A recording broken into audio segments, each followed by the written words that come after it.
Hello दोस्तों, तो आज इस वीडियो में हम बात करने वाले हैं सिल्वर ईटीएफ के बारे में। आपने गोल्ड ईटीएफ का नाम तो सुना होगा, लेकिन आपने सिल्वर ईटीएफ का नाम नहीं सुना होगा। देखिए, अभी जो हमारी मार्केट रेगुलेटर सेबी है, उन्होंने जो म्यूचुअल फंड्स को अलाउ कर दिया है कि वो सिल्वर ईटीएफ्स को भी लॉन्च कर सकते हैं। इसके पहले अगर हम कमोडिटीज़ की बात करें म्यूचुअल फंड्स में, तो सिर्फ आप गोल्ड ईटीएफ्स में ही इन्वेस्टमेंट कर सकते थे, लेकिन बहुत जल्द आप सिल्वर ईटीएफ्स में भी इन्वेस्टमेंट कर पाएंगे। तो चलिए इसके बारे में कंप्लीट डिटेल्स देखते हैं वीडियो में। तो नमस्कार दोस्तों, स्वागत है आपका मेरे चैनल पे। मेरा नाम है रोहित और आप देख रहे हैं ब्लू स्काइज फाइनेंस।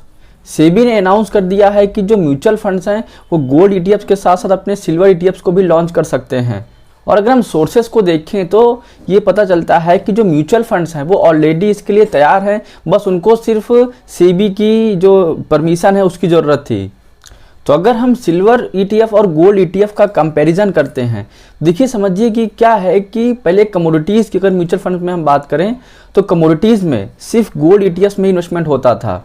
और अगर अभी हम बात करें जब सिल्वर ईटीएफ भी आ जाएगा तो यहाँ पर क्या है, वैरायटीज़ मिल जाएगी और डाइवर्सिफिकेशन भी मिल जाएगा। देखिए, गोल्ड जो होता है वो ज़्यादा वोलेटाइल नहीं होता। अगर हम सिल्वर की बात करें तो सिल्वर ज़्यादा वोलेटाइल होता है।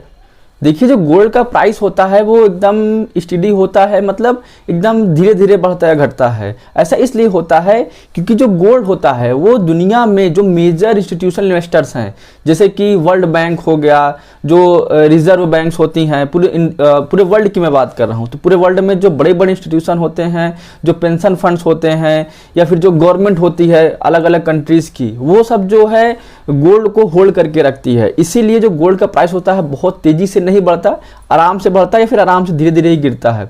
लेकिन अगर हम सिल्वर की केस में बात करें तो सिल्वर में ऐसा नहीं होता, क्योंकि सिल्वर को ऐसे इतना ज़्यादा होल्ड करके नहीं रखा जाता, क्योंकि सिल्वर को जो इंडस्ट्रियल यूज़ भी बहुत ज़्यादा होता है।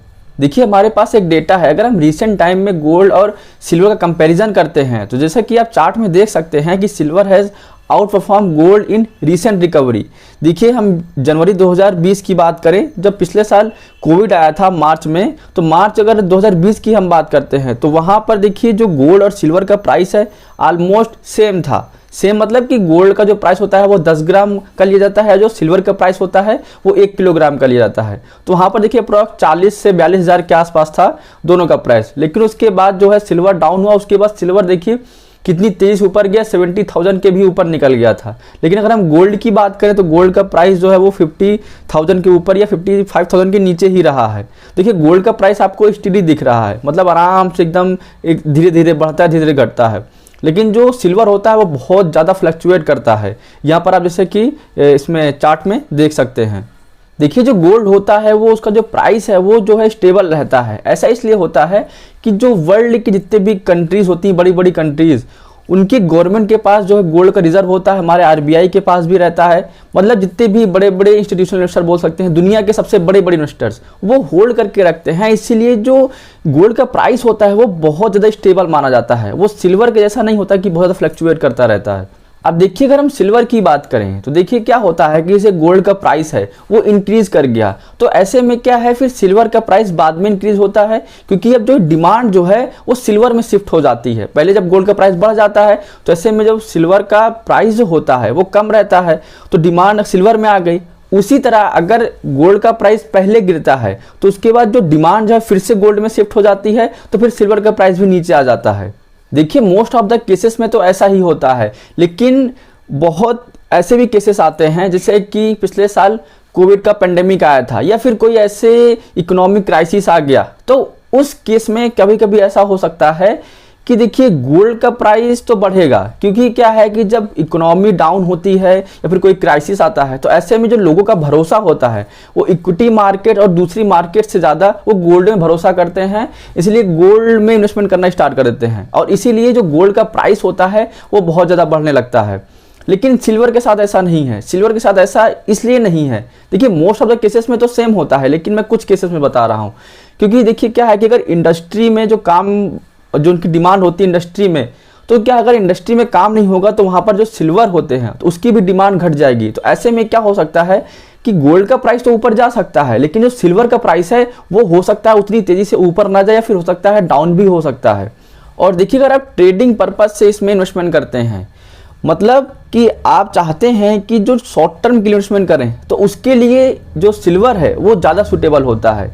सिल्वर ज़्यादा सूटेबल इसलिए होता है क्योंकि जो सिल्वर का प्राइस होता है वो गोल्ड के कंपैरिजन में बहुत कम होता है। अगर हम करंटली मार्केट को देखें तो अगर सिल्वर का प्राइस अप्रॉक्स 62,000 किलोग्राम है, मतलब 1 किलोग्राम सिल्वर का प्राइस अप्रॉक्स 62,000 रुपये है या 62,000 रुपीज़ है। और फिर अगर हम गोल्ड का प्राइस देखते हैं तो गोल्ड के 10 ग्राम का प्राइस करीब 48,000 के आसपास है। मतलब आप समझ सकते हैं कि कितना ज़्यादा गैप है दोनों के बीच में। तो इसीलिए मतलब अप्रॉक्स 50,000 के अप्रॉक्स है, अभी 48,000 के आसपास चल रहा है। तो ऐसे में अगर जिनके पास अमाउंट कम होता है वो ट्रेड करना चाहते हैं कमोडिटीज़ में तो सिल्वर ज़्यादा उनके लिए सूटेबल हो सकता है। तो देखिए अभी मैंने आपको बताया था कि अगर कोई इकोनॉमी डाउन होती है फिर क्राइसिस आता है तो ऐसे में सिल्वर की डिमांड कम हो सकती है। लेकिन अगर जो इकोनॉमी रिकवरी करती है फिर ग्रोथ आती है तो वहाँ पर क्या है, सिल्वर की डिमांड बहुत तेज़ी से भी बढ़ जाती है। तो यहाँ पर क्या है कि जो सिल्वर है वो गोल्ड को भी आउट परफॉर्म कर सकता है और इवन बहुत बार किया भी है। अगर हम सिल्वर की डिमांड देखें तो देखिए सिल्वर बहुत सारे इलेक्ट्रॉनिक कंपोनेंट्स में यूज़ होता है, जैसे कि जो इलेक्ट्रिकल सर्किट होता है, बैटरीज होती है, एलईडी चिप्स होते हैं। देखिए यहाँ पर क्या है कि जो सिल्वर की डिमांड ज़्यादा होती है। और अगर हम सोलर एनर्जी की बात करें तो जो फोटोवोल्टिक सेल्स होते हैं वहाँ पर भी सिल्वर का यूज़ किया जाता है। और हम मेडिसिन में भी इसका सिल्वर का यूज़ करते हैं, न्यूक्लियर रिएक्टर्स में भी हम सिल्वर का यूज़ करते हैं, इलेक्ट्रॉनिक गैजेट्स, इलेक्ट्रिक व्हीकल, ऐसे बहुत सारे इलेक्ट्रॉनिक्स कंपोनेंट्स हैं जहाँ पर हम सिल्वर का यूज़ करते हैं। इसीलिए क्या है कि इंडस्ट्रियल डिमांड ज़्यादा रहती है सिल्वर की। देखिए अगर हम वैसे 10 साल का हम डेटा देखते हैं, यानी कि 10 साल में सिल्वर और गोल्ड का कंपैरिजन करें तो वैसे गोल्ड आउट परफॉर्म किया है सिल्वर को। लेकिन अगर हम रिसेंट टाइम में 1-2 साल का शॉर्ट टर्म का नज़रिया देखते हैं तो वहाँ पर क्या है कि सिल्वर आउट परफॉर्म किया है गोल्ड को। जो अगर ट्रेडर्स के नज़रिए से हम देखें तो ट्रेडर्स के लिए जो क्या होता है, सिल्वर ज़्यादा सुटेबल होता है, ज़्यादा फायदेमंद होता है क्योंकि इसका जो प्राइस कम है सिल्वर का।